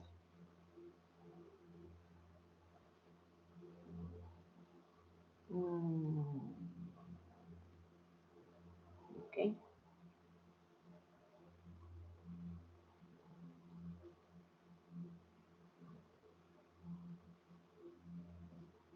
Vamos a hacer Z igual, por ejemplo, a 16. Z igual a 16, vamos a ver. Me queda 1S2, 2S2, 2P6, 3S2, 3P6 o 3P qué. A ver, sumemos 2, van 10, van 12, 3P4 van 16. ¿Listo? Entonces voy a dividir ahora sí. De nivel A1 a 2, parto, 2, 2, de 2 a 3, parto, 3, 3, listo, no me quedo sino esto acá. Me quedó un S y un P. Entonces me queda, el periodo es el más grande, es 3, en ambos casos. Y el grupo de ese señor, justamente... ¿Cuál sería el grupo? A ver. 6. Están atentos. Profe, 6. Muy bien. Grupo 6. Grupo 6. Bien, bien. Es la suma de ambos, pero cuando terminen S y en P, No, profe, porque hay que sumarle 10. el Sería valor 16. que tengo se le va a sumar 10. El valor que yo tenga lo voy a sumar 10 siempre. Entonces 2 más 4 me da 6. Sería 6, Más 10 pero es el 6A. grupo 16. ¿Listo? ¿Por O qué? en Porque la, terminan en S la y P, vieja. Y en la ambas nueva, parejitas. Esta es otra recuerden, regla, por eso estoy sacando cada caso especial. sería 6A. Pero Para se que está tengan escuchando la torre. SP. Perdón. Profe, se escucha como que el video y usted también hablando al mismo tiempo. Perdón. Que lo que les estoy diciendo es que recuerden, si lo quieren en la versión nueva de la tabla periódica hay que sumarle 10. ¿Listo? Sería el grupo 16. O si es S y P, sería el 6A, porque S y P suman la configuración A, sería 6A. ¿Profe, esa es la única regla o hay más? Cuando quedan SIP o cuando quedan PID, así. Ah, sí, cuando quedan, por ejemplo, cuando usted tiene D, ya hace referencia a los metales, y eso sería B. Cuando, por ejemplo, les queda F, está ubicado en las tierras raras, en la parte de abajo de la tabla periódica, donde solamente están los lantánidos y los actínidos. Profe, ¿y cómo sé si De mi las dos tabla formas puede periódica leer. es nueva o no? ¿La está actualizando? No simplemente no es tanto la actualización, sino la enumeración. En la parte de arriba en los grupos puede decir 1A, 2A, 3A, o puede decir simplemente 1, 2, 3, 4, 5, 6, 7, 8, 9, 10, hasta prácticamente, eso sería, esto termina en 4, hasta los gases 18, nobles, ¿no, profe? 18. Y en la viejita sería 1A, 2A, luego saltaría a 3B, 4B, 5B, 6B, ¿sí? Entonces pueden revisarlo. ¿Ok? Revisen su tabla periódica o la que tienen, eso igual, ustedes no tienen ahí una, sino de pronto la que ven en Google. Pero en cualquiera de los dos es válido la respuesta. Continuemos. Le sumo mi valor, le sumo 10. Solo si termina en S y P. Vamos a ver otro caso más. Borramos mientras ustedes van procesando la información. Vamos a ver un caso de unos lantánidos. Por ejemplo, Z igual a 57. Profe, el antiguo era azufre. Este es un poquito largo. El antiguo quiere decir antiguo quiere decir el elemento. El ejercicio anterior, sí señora, el elemento. Sí, tiene que estar ubicado. Ya lo miramos. Pero ya busco una tabla periódica y lo revisamos. Periodo 3, grupo 16. Azufre.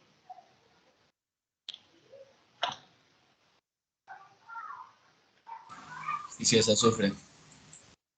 Sí, gracias. Sí, señores.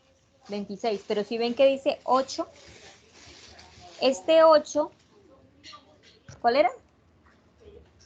Pero un momentico. Voy a retroceder otro poquito y luego me acuerdan dónde adelantarlo. 16. Z igual a 16. Entonces, para el 16,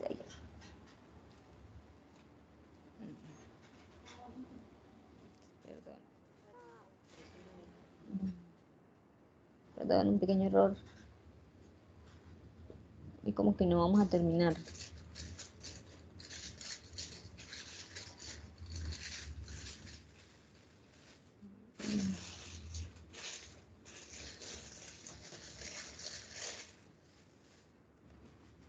Perdón, se volvió loco el mouse.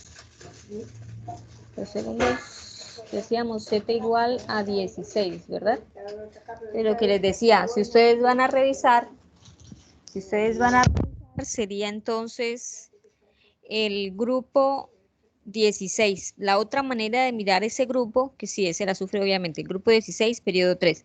Pero la otra manera de mirar el grupo sería el grupo 1, 2, 3, 4, 5, el grupo 6A de la tabla periódica. Que irían el hidrógeno, si lo pueden ver en su tabla, sería el grupo 1A. Todo el hidrógeno hacia abajo, del hidrógeno al francio.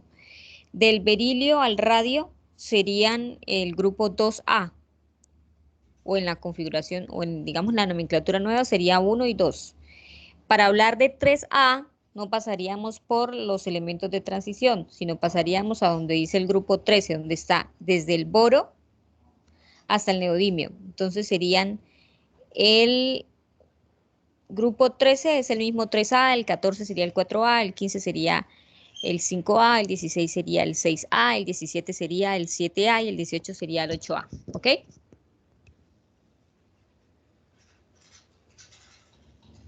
Continuemos donde estábamos, mirando el ejemplo, perdón, el ejemplo del Z57 y a ver si alcanzamos a ver algo de los números cuánticos. Si pudiera.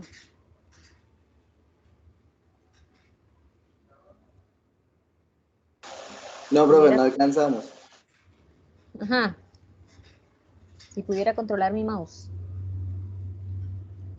¿Esto qué le pasa?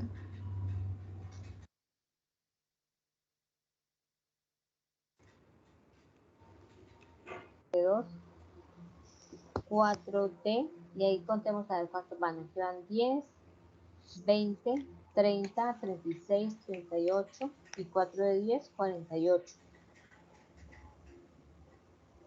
5P6,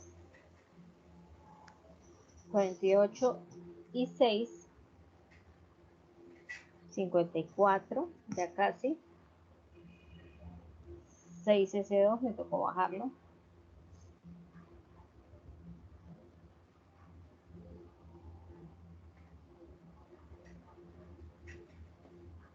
Y llegamos al 4F, a ver cuánto me falta. Aquí hay 10, 20, 30, 38, 48, 56, 48, 49, 50.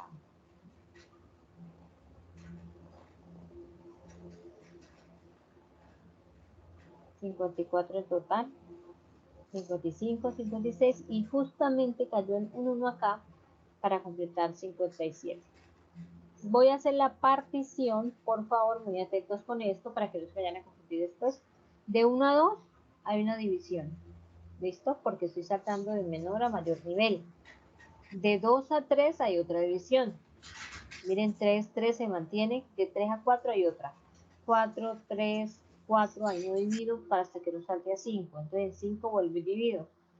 5, 5, 5 y de 5 a 6 hay otra división, o sea que aquí ya lo parto. Y finalmente estos señores son los que me quedan dentro de los electrones de valencia. Entonces aquí viene la particularidad. Todo aquel que termine en S, 6S2 con F y que tenga 6S2 con la terminación F en los electrones de valencia se considera un lantánido. Así se clasifican. Y aquel que tenga 7S, bueno, 7 con F se considera un actínido.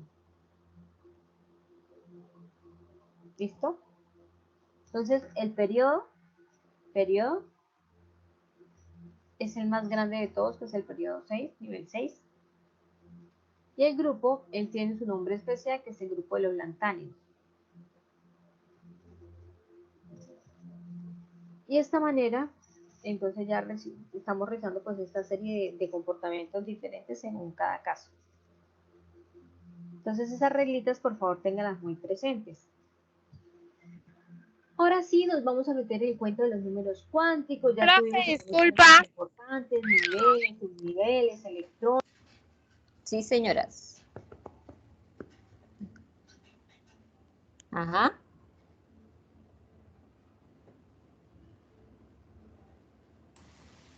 Profe, ¿era lantánidos y los otros cuáles son?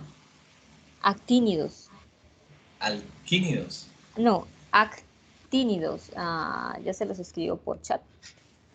Dale, actínidos con C, ¿cierto? Sí. Yo se los voy a escribir, sin embargo.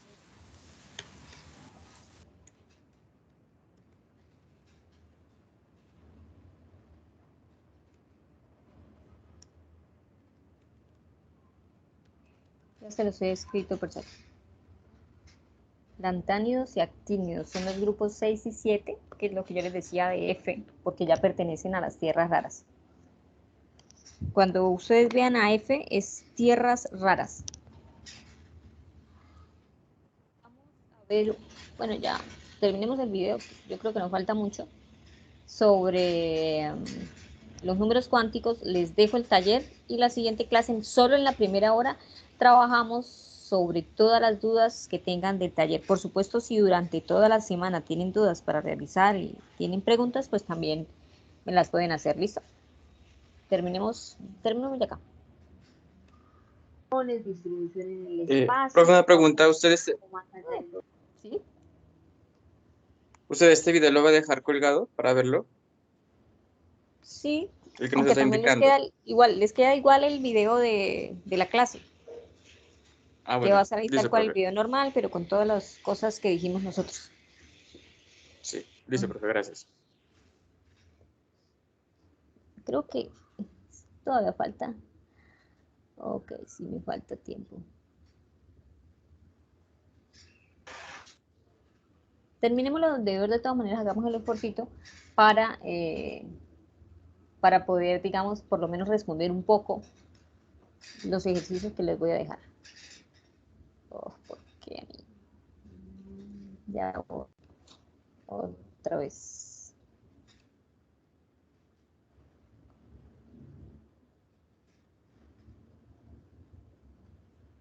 Profe, ¿Sí?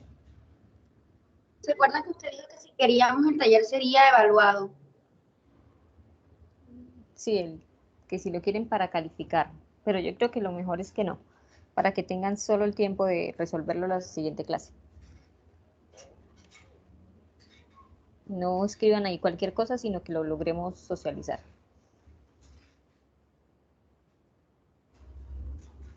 Ay.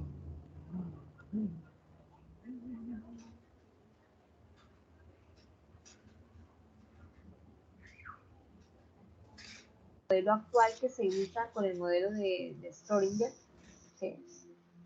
Quien obviamente pues se metió un poquito más en el cuento para poder entender el comportamiento del átomo. Fue más allá a través de fórmula matemática y comportamientos matemáticos y entender esa distribución. Y justamente pues con el principio de incertidumbre Heisenberg, con el estudio de Schrödinger, ¿sí? Se entiende los diferentes modelos, por así decirlo, que nacen para el átomo actual. Entonces, en general, pues esos modelos están basados, ya lo saben ustedes, en la ecuación de Schrödinger, que nacen los números cuánticos, el principio de incertidumbre de Heisenberg, los aportes de de Broglie y Bohr. Y los números cuánticos son considerados 4 números que componen el átomo. Número cuántico principal N, L. N representan los niveles de energía, L representan los subniveles, M representan los orbitales, ojo con ese término, y S representa el spin del electrón o el movimiento del electrón. Que todo esto se resume en las reglas que vimos de los tres postulados, para poder pintar correctamente la distribución electrónica. Entonces, aparecen estos 4 números cuánticos. El primero, N, nuestro nivel de energía, indica la energía de los orbitales, ¿sí? L indica la forma del orbital, ojo, y M indica la orientación espacial de mi orbital, y S indica el sentido en que rota o se mueve el electrón. Entonces, ¿qué es eso de un orbital? Ya dijimos que N pues, es la energía, lo explicamos con Bohr, que cuando se salta de un nivel a otro se desprende un fotón, y ese fotón tiene un valor llamados cuantos de energía. Ahora, ¿qué es un orbital que describe L, el comportamiento L? Un orbital es una región del espacio dentro del átomo, ¿sí? Donde existe una altísima probabilidad de encontrar un electrón. Entonces aquí vemos nuestro caso. En nuestro caso pues vemos el átomo, el núcleo, aquí vemos el electrón en movimiento, pero resulta que lo que decía Heisenberg, que si yo conocía la posición no podía conocer el movimiento, y si conocía el movimiento no conocía la posición.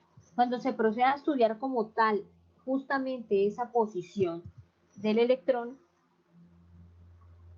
el electrón no está quieto en un solo lado, él tiene o describe una serie de movimientos alrededor de sus niveles energéticos, y esa serie de movimientos internamente él hace otra serie de movimientos más, como la Tierra, que hace una rotación, ¿sí?, sobre su eje, pero también hace una traslación alrededor del Sol. En este caso el Sol representa como si fuese ese núcleo que es el que genera la atracción. Entonces en esa rotación propia del electrón hay una región, ¿sí?, de los niveles y los mismos subniveles de una región donde yo puedo encontrar el electrón que se llama orbital.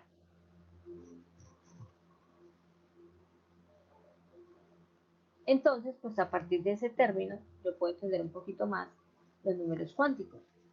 Vamos entonces a revisar uno por uno.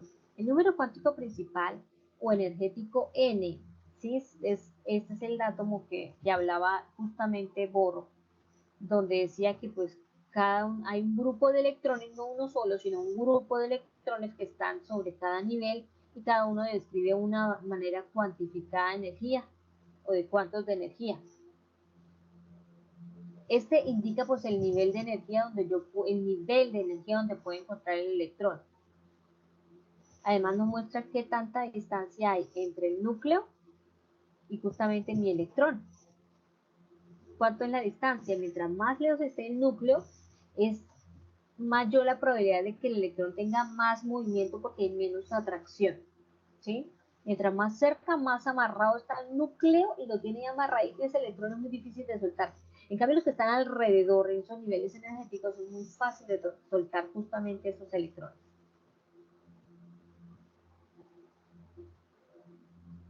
Se visualiza en forma de canvas, como ustedes lo ven acá alrededor del núcleo, y tenemos justamente infinitos, pero pues para los átomos y los elementos que conocemos hay 7, del 1 hasta el 7 de lo que conocemos.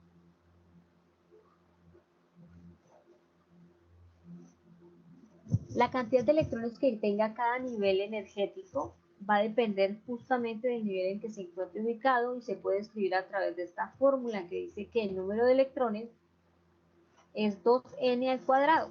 2n al cuadrado. Entonces, si está en el primer nivel, máximo tendrá 2 electrones. Si está en el segundo, 8, 18, 32 y 50. Solo es reemplazar el n por el número del nivel que se encuentre en mi átomo, el número de niveles que tenga o el nivel que yo quiera estudiar. Mi segundo número cuántico es el número cuántico secundario, así se llama, o azimutal, o número cuántico L. Indica la forma en que se mueve el electrón, la forma en que se mueven los electrones. O sea, esto es el mismo subnivel de energía, los subniveles. Los subniveles de energía son estos. ¿Qué información me da? Me da una información sobre los orbitales que están presentes en cada nivel. ¿Cómo es eso de subniveles y niveles? Porque y subniveles y orbitales. ¿De qué estamos hablando?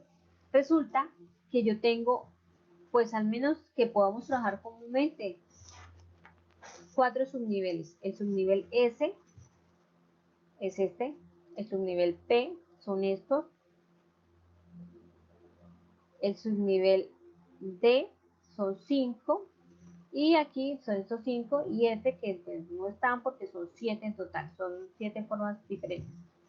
Entonces, si se dan cuenta, cada subnivel contiene un orbital de energía. En este caso, S tiene uno solo, P tiene 3, D tiene 5 y F tiene 7. Y cada orbital de energía aparte tiene ya 2 electrones en cada uno. Por esa razón nosotros decimos que S tiene 2, porque solo caben 2 acá. P tiene 6, ¿sí ven? 2, 4, 6. D tiene 10, 2, 4, 6, 8, 10. Y F tiene 14 porque tiene 7 orbitales. ¿Cuántos orbitales deben existir por cada nivel energético? Pues existen n-1 orbitales, entonces. Vamos a mirarlo acá.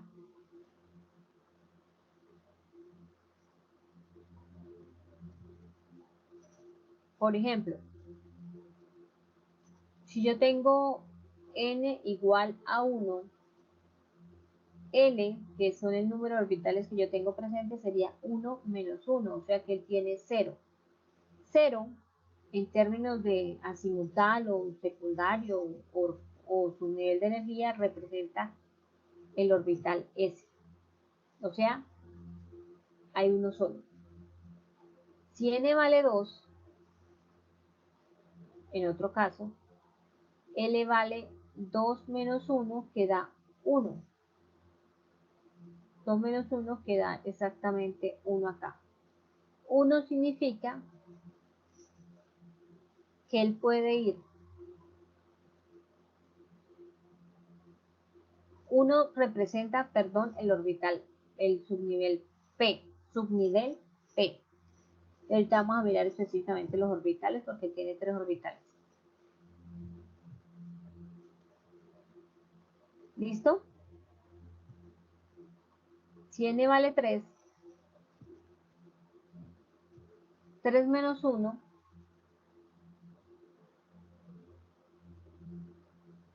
me pararía acá, me da pues 2, sería D, y en este caso que n valga 4, entonces significa que 4 menos 1, hablamos del F que se representa pues con el número 3 o la letra 3.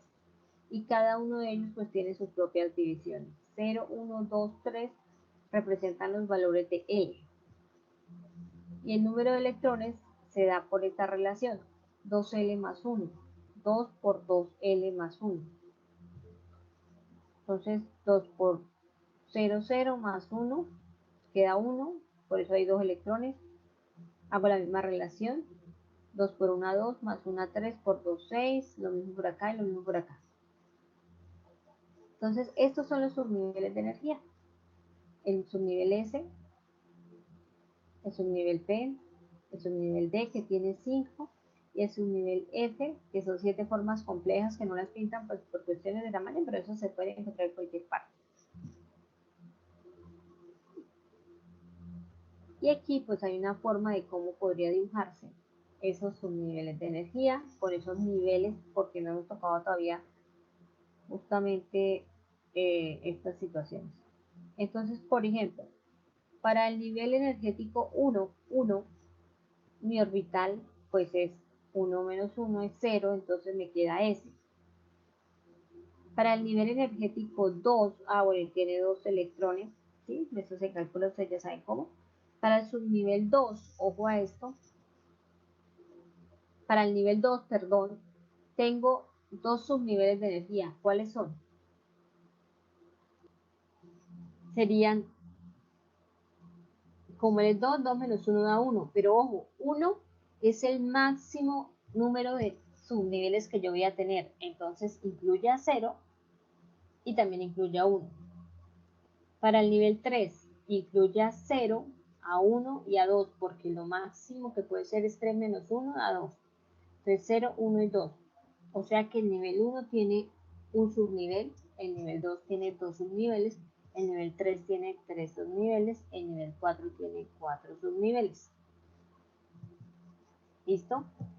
Y aquí se calcula pues el número de electrones que tiene cada subnivel, como ya lo habíamos dicho, que es 2L más 1 por 2. Otro número cuántico, si consideramos importante y por lo que finalmente todo está basado en el número cuántico magnético, indica la orientación del electrón en el espacio. O sea, decíamos que esto indica el orbital, básicamente. El número magnético indica el orbital. Y ese orbital me indica justamente la probabilidad, la mayor probabilidad de encontrar un electrón dentro del espacio, en su movimiento. Cada orbital puede abarcar como máximo 2 electrones como máximo, cada orbital. Y va desde menos L hasta L, pasando por 0. Es decir, si mi número es 2, mi nivel energético máximo digamos que es 2. En ese nivel energético hay un L que es igual a 0 y hay un L que es igual a 1, ¿cierto? Ahora, cada uno de estos L tiene una serie de orbitales. Por ejemplo, este es el subnivel 0 que representa S y este es el subnivel 1 que representa P. Entonces, S solamente tiene un orbital, justamente 0. Pero L tiene el orbital menos 1, 0 y 1. O sea que P, que es este de acá, representa 3 orbitales. ¿Listo? Vamos a hacer un ejercicio para practicar un poquito. Una tableta más aplanadita. En general, pues aquí vemos una forma de pintar los orbitales S, P, D y F. Mírenlos acá. Si los sacáramos así en cuenta, si fuera F, sería menos 3, menos 2, menos 1, 0, 1, 2, 3. Y en total hay 1, 2, 3, 4, 5, 6, 7 para F, 5 orbitales para D, 3 orbitales para el subnivel P y 1 orbital para el subnivel S. Finalmente, como yo acomodé en esta cajita, que eran las mismas rayitas que yo les pintaba, ¿sí? Como yo acomodo esos electrones, ese llenado, como decía en la configuración electrónica, eso va a depender del número cuántico spin, ¿sí? MS, el número spin, que me dice que el electrón, pues por todas las teorías que se sacaron para poder definir el átomo, los electrones deben girar, sí, en su orbital, sí, pero deben hacerlo en sentido contrario, porque si van en el mismo sentido, se encuentran, se chocan y no existiera nada de lo que tenemos acá. Entonces no tendría sentido esta teoría. Entonces ellos deben girar en sentidos contrarios para que nunca se encuentren y tengan problemas. Y lo van a hacer, ¿sí?, sobre su eje a favor de las manecillas o en contra de las manecillas del reloj. Entonces ese llamamos el spin más un medio y menos un medio, y va a depender de ese llenado energético de la regla de Hund y el principio de exclusión de Pauling, que eran los dos que jugaban con esta situación. Entonces veamos este caso. En este caso tenemos el nivel energético N igual a 3, ¿sí? 1 va a indicar la cantidad de electrones del orbital, si yo lo escribo así en mi configuración electrónica, como ustedes ya lo vieron. P indica el número cuántico secundario L. N, pues el nivel energético, número cuántico secundario. Y pues 1 ya me va a representar justamente los electrones y el número spin. Si está más un medio y menos un medio, vamos a decir que está en un spin completo, pero si está lleno a medias, por así decirlo, es porque tiene un spin incompleto. Como aquí está en específico para el orbital, el nivel 3, justamente solo para P, pues solamente se tiene un L.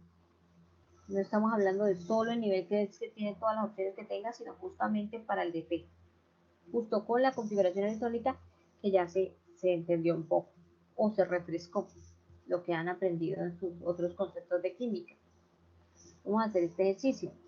Indica los números cuánticos de cada uno de los 3 últimos electrones que tiene el fósforo, pero pues para hacer el fósforo P tengo que saber cuál es su número atómico. ¿Cuánto es el número atómico del fósforo? Por favor, echen ahí lápiz.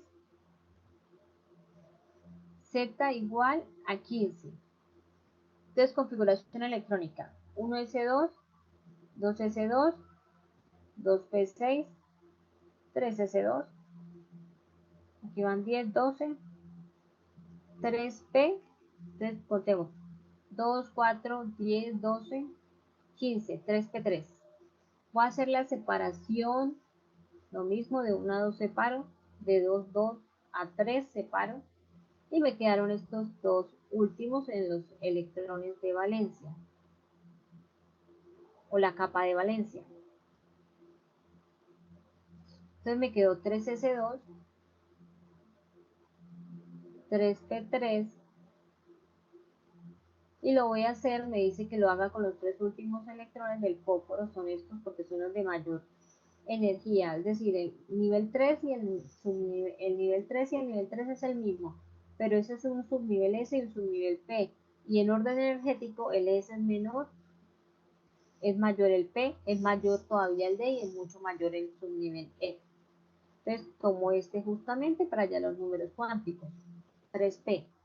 Entonces le digo, bueno, para 3P, N, le voy a calcular L, le voy a calcular ML y su spin. Ok. Va a apuntarlo por aquí abajito porque se me dan. A ver, N, L, M, L y MS. Voy a dibujarlo de esta manera, con un orden de energía. 3p. Recuerden que el p tiene 3 orbitantes. Entonces, bueno, y voy a hacer el llenado de la regla de Joule. Pero ahorita lo hago. Bueno, a ver, entonces miremos. Nivel igual a 3, el tercer nivel. Ese sí se escribe igualito. Con el tercer nivel hay 3 opciones, si lo recuerdan, 0, 1 y 2. Subniveles, o sea, S, P y D. Pero acá justamente para este átomo solo cayó el que vamos a trabajar, que es el P. Y el P tiene una serie de clasificación. Recuerdan que P tiene un número específico, es 1. Voy a ponerlo entre paréntesis P, ¿cierto? El número cuántico L es 1. Y para ese, digamos, los orbitales que acompañan a 1 son justamente -1,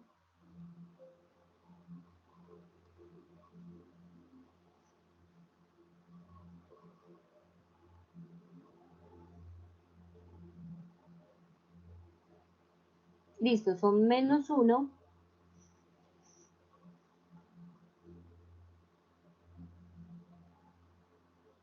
0 y 1.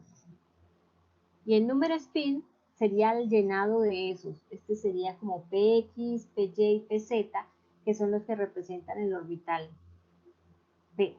Entonces en el spin ya lo voy a pintar un poquito más completo, en rayitas, para poder pintar los electrones y decir que este es -1, este es 0 y este es 1. Y su spin pues sería el movimiento del electrón. Según la regla de Joule y el principio de exclusión de Pauli, solo tengo 3 electrones, entonces este va en este sentido, en este sentido, en este sentido, y ya no me alcanzó para darle la vuelta a mi spin. O sea que en total, pues mi spin es -1/2, -1/2 y -1/2 porque no tiene un spin completo. Ok, corroboro, +1/2, que no voy a pintar bien, ahora sí, +1/2 y +1/2. Si llega hacia la vuelta, hacia abajo es negativo, hacia arriba es positivo. Entonces, +1/2, +1/2 y +1/2 sería la posición de los spines. Un momentico atrás, si lo recordamos, hacia arriba es +1/2, hacia abajo -1/2. Listo. Entonces, hasta aquí es el comportamiento de mi número cuántico de los spines que estoy trabajando. Entonces sería individual. Si usted quiere mirar el último electrón del último nivel, del último subnivel, del último orbital, entonces sería +1/2, la posición de estos señores, del 1, ¿sí? Del ML, del último orbital y del P. Entonces, de esta manera se estudiaría cada uno. Aquí estamos mirando los 3 últimos electrones, que era lo que me estaban pidiendo analizar, por eso hice todo este proceso para cada uno de ellos. Aquí está clarito cómo se distribuye. Ok, entonces...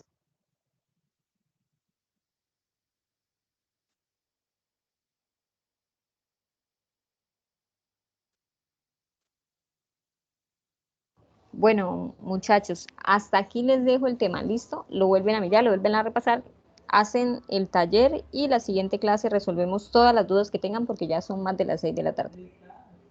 ¿Listo? Listo, profe, muchísimas gracias. Feliz tarde para Listo, todos. profe. Chao, chao. Chao. Muchas gracias.